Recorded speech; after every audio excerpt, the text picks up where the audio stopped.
stories of my parents and older brother and sister that taught me about my grandfathers, romanticized but sprinkled with some real.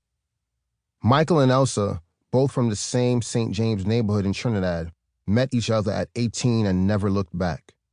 They both bought the Kool-Aid of the American dream, though my pops admits today that he read and heard all about the racism in America before he left Trini, but that he convinced himself that none of that racism was happening in New York. It was the South he thought black people had to fear in America. He was wrong. I saw the American television, and I was attracted to the nice clothes, the parties, and the music. I wanted to try my hand at it. I saw the stories of racism in America, but I didn't realize how serious it was until I get here. They killed Martin Luther King right after I get here. That was real sad. Elsa was the first of the two to go to New York. She visited in 1965, a few months after Malcolm X was assassinated. She had a friend who lived in Harlem and frequented the Apollo often, but she was severely homesick. She was unaccustomed to the busyness of the city and frightened by the droves of heroin-addicted women and men who languished along the streets of Harlem.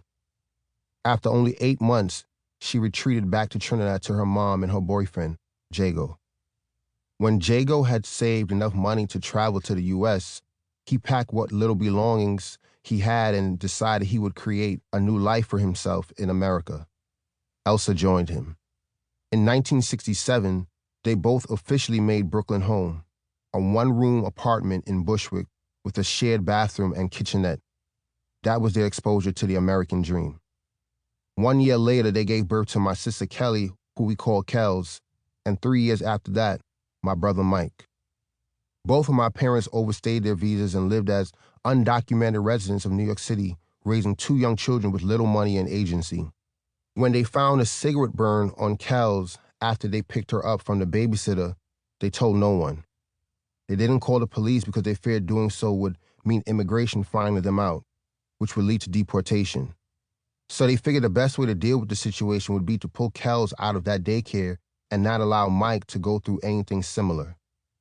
They decided to send infant Mikey to Trinidad to live with his maternal grandparents. Mike stayed in Trini until 1976, when he was 5 years old.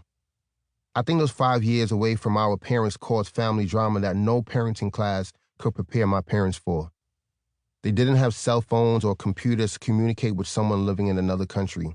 Airmail letters and expensive long-distance calls were the only way of getting in touch. So for the first couple of years of Mike's life, he saw his grandparents as his parents.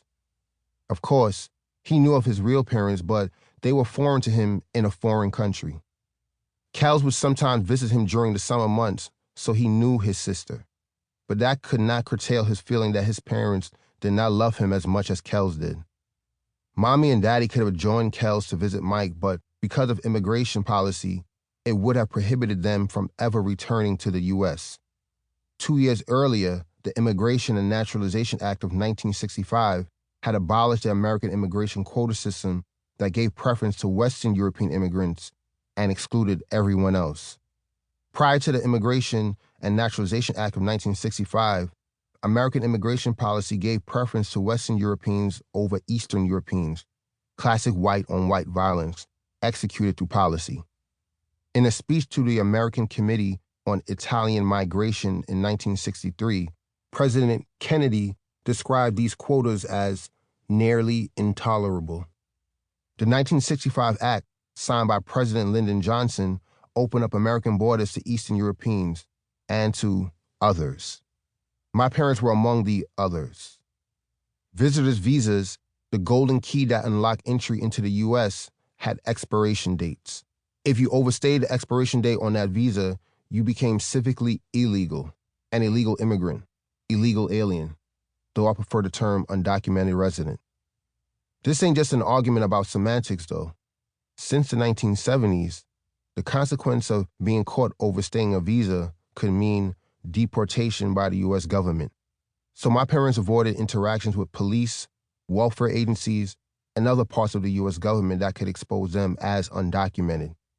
They were hiding within cages of their own making, with the help of borders that, though they had finally opened to black and brown